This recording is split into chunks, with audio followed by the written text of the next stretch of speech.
Greetings ladies and gentlefish, and welcome back to another video with some subscriber replays, and we're taking a look at light tanks in this particular video.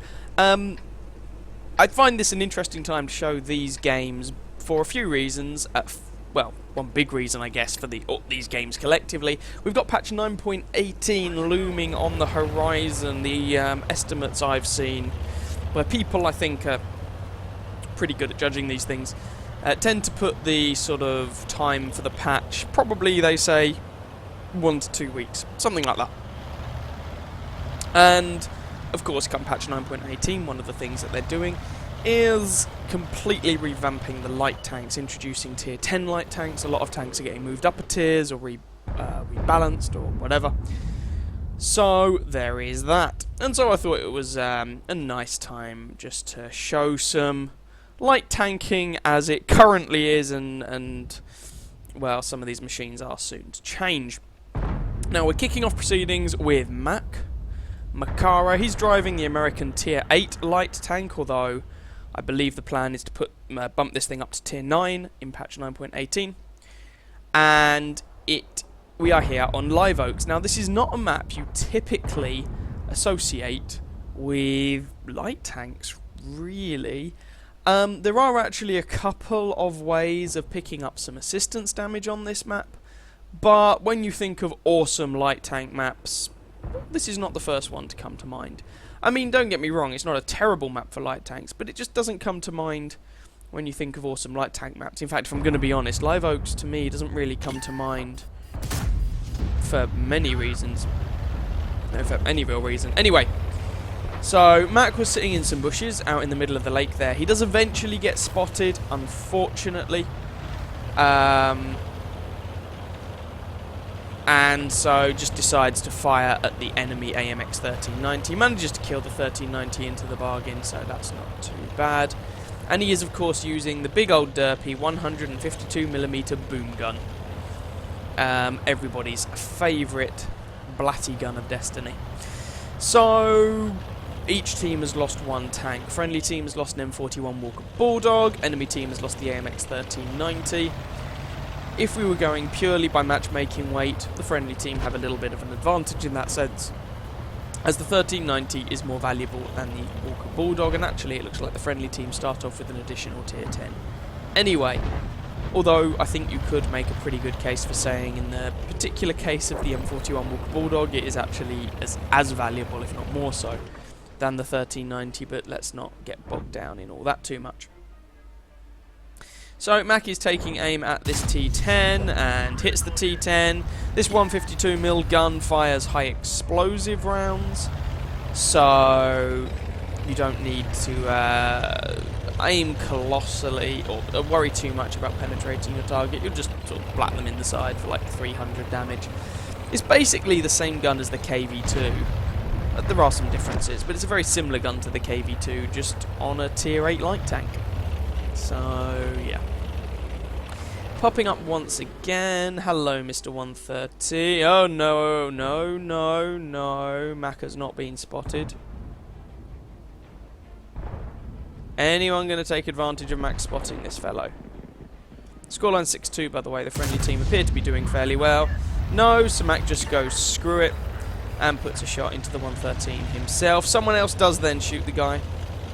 E100 has gone down, got blatted by artillery. And so actually there aren't too many people around here to ruin Mac's day, or there shouldn't be too many people around here. E75 around somewhere of course, and that 113, but apart from that, should be relatively hunky-dory. 113 is now down on 768 health. Oh, he's getting himself into all kinds of trouble. There we go. Misses Mac. And rear armour. Mac was trying to maximise the damage there by going for the rear armour. Not a bad plan. Alas, didn't quite kill him. T54 lightweight managed to finish him off though, which saved Mac's bacon somewhat. But he does lose half his health to an E75. I mean, what are you going to do? Scoreline is 7-3. So the friendly team are rather winning this, which is nice.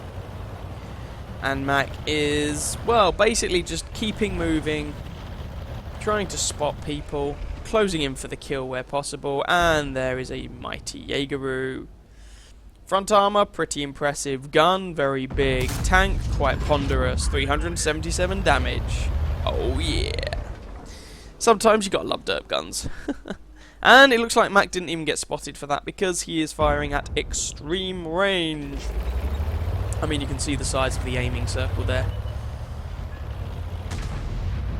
I mean, you could fit a country into that aiming circle, but it still managed to hit the Jaegeru, so never mind. So the enemy team is down to 3 proper tanks. Well, no, that's a lie. They're down to 1 proper tank, 2 TDs, and 3 artillery. And the friendly team have only lost 3 tanks. So, I mean, this looks like it's going to be... Whoa! There goes the Jagdpanzer. This looks like it's going to be a bit of a whitewash. Hello, Mr. Griller. How are you today? Ooh, that's going to leave a mark. There goes the Batchat 15555. And there's just the M103 and the GWE 100 remaining. There goes the M103. Can Mac pick up the kill on this artillery piece? That would be awesome. Come on, Mackie. Do it for us. Nail that guy. There he is. Which way is this chap looking? He is... Oh, he's fired. This guy is so screwed. And the friendly artillery actually pick up the kill. But Mac goes in for a ram just for good measure. Nuzzle up against the corpse. Because why not?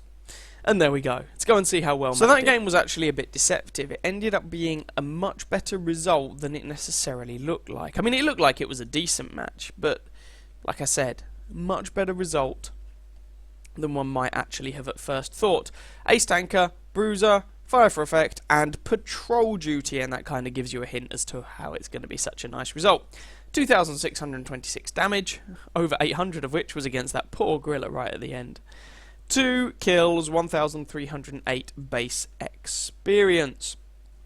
6 shots fired, 6 hits, 6 pens. Bear in mind here a pen is a penetration on a module. That also counts. Mac only actually properly penetrated one of his HE rounds, and that was against the Gorilla. 2,626 damage, of course, 724 from relatively long range, 1 hit received, which went straight through and did an awful lot of damage, 8 enemy vehicles spotted, 5 damage, 2 destroyed, 4,925 assistance damage. Om nom nom nom nom. Very nicely done there. Good bit of scouting from Mac in his T49, and even with a standard account made a pretty good profit. No premium ammo fired or any of that junk. So a nice number of credits made as well. So that seemed like a pretty good way of opening this video up. Let's move on to another game. Here we go then for our second match of this video. We're going to pay a visit to a machine that I'm rather fond of. Keeping with the American theme, this is the T21 Tier 6 American light tank, and we're here on Sand River. This is being driven for us today by Jellyboy49, and he's platooned up with Chamberlain from the Cirque clan. Now, any of you who have watched this channel for some time now may remember I posted a T21 video on Sand River some time ago, where it ended up being a pretty sweet game. So, let's see what Jellyboy can do. I'm expecting pretty good things, as Jellyboy has 2 marks of excellence on his T21. So, presumably, he likes this thing. Although, having said that, I'm aware that I have 2 marks of excellence on a whole bunch of tanks I don't actually like. T37, IS, MT25, probably others. Indian Panzer. Sure there's one. Oh yeah, the Tiger. Yeah, anyway, never mind. This isn't about me, this is about Josh.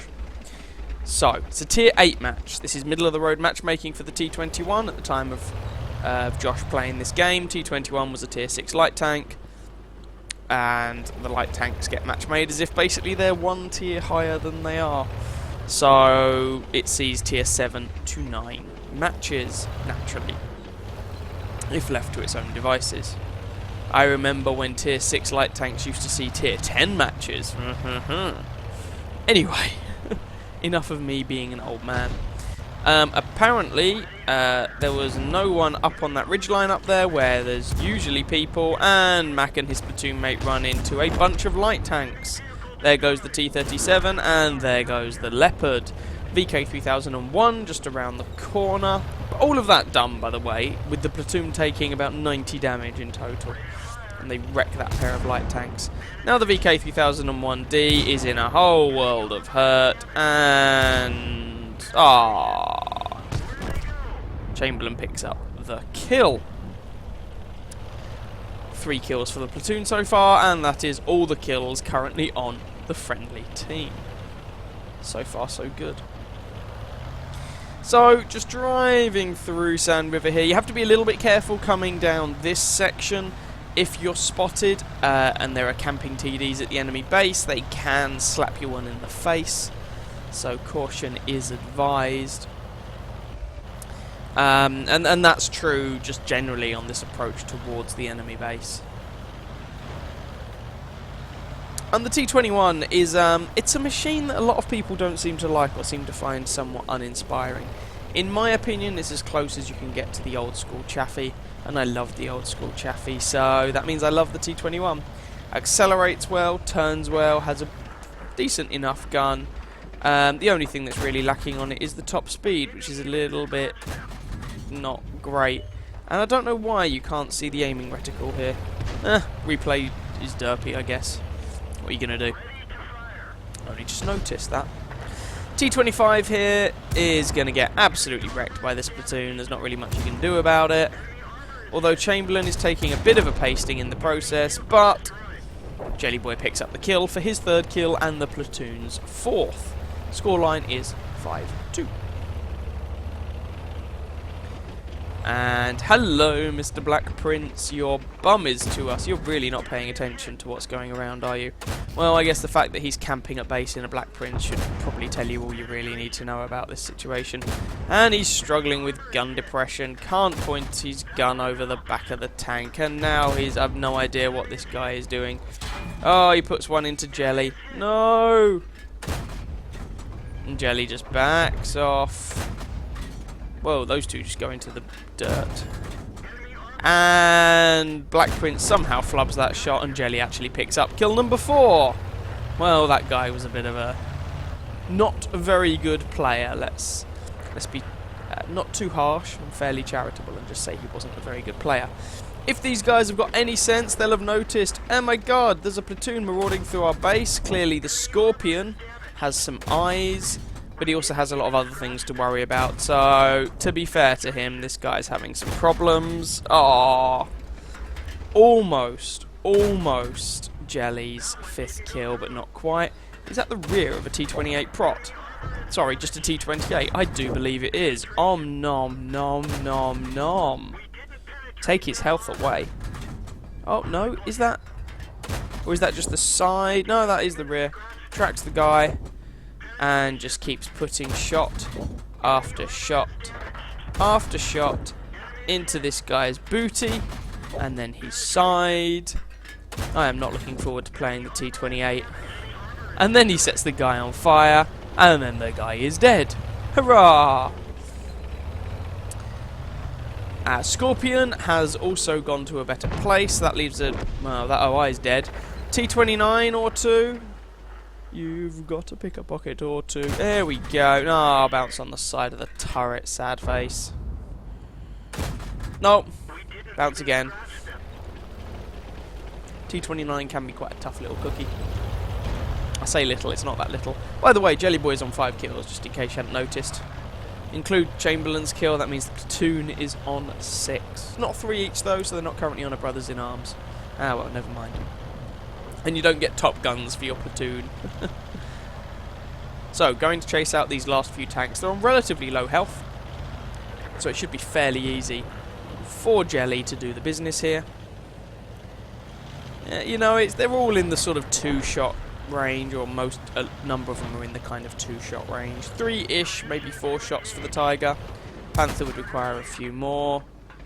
And Jelly is actually getting through his ammunition here, so I would recommend, although the T21 does get a pretty respectable ammo count, Given the amount of health left on the enemy team, I'd say Jelly probably wants to make sure he's a little careful with these shots. Side of a tiger. It's the side of the tiger. I'm sorry. I'm so sorry.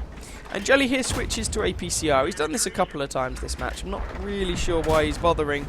It's not as if at this range I would expect the Tiger's armor to be too much of a problem for this gun. Although maybe he's experienced that it can be an issue, so I'm not going to be too critical here. And T29, and there we go. And that leaves a Panther and a T29. Oh, Jelly's on 7 kills, by the way.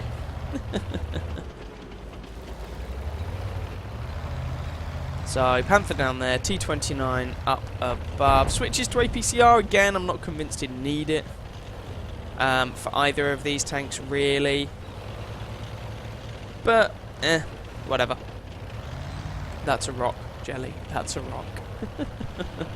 So, sorry. Panther's on a reasonable chunk of health. Last time we saw the T29, I think he was on about 300 if memory serves. Be interesting to see which way Jelly decides to approach this. There's the Panther. Now, he actually switches to armor piercing here, which I find a little bit curious. I'd just have fired the one APCR shot and auto-loaded the next one as armor piercing myself. Because I think he lost an opportunity to shoot the guy there, which seemed a little bit of a shame. Oh, the aiming reticule is there. Good lord. It's just fixed in one place for this replay for some reason. Go figure. So, 9 health on the T29. APCR is loaded. Strikes the front of the turret anyway. APCR is still loaded. Only goes into the suspension. Yeah, and that's what I'm saying about APCR. I don't really think it would be necessary against these fellas, generally speaking. That one goes into a building. Come on, Jelly, you can kill a 9 health T29. He's being a bit cautious, to be fair, because he's got 338 health left. And so it wouldn't take a massive damage roll from the T29 to kill him. Average damage on the T29's top 105mm gun is 320.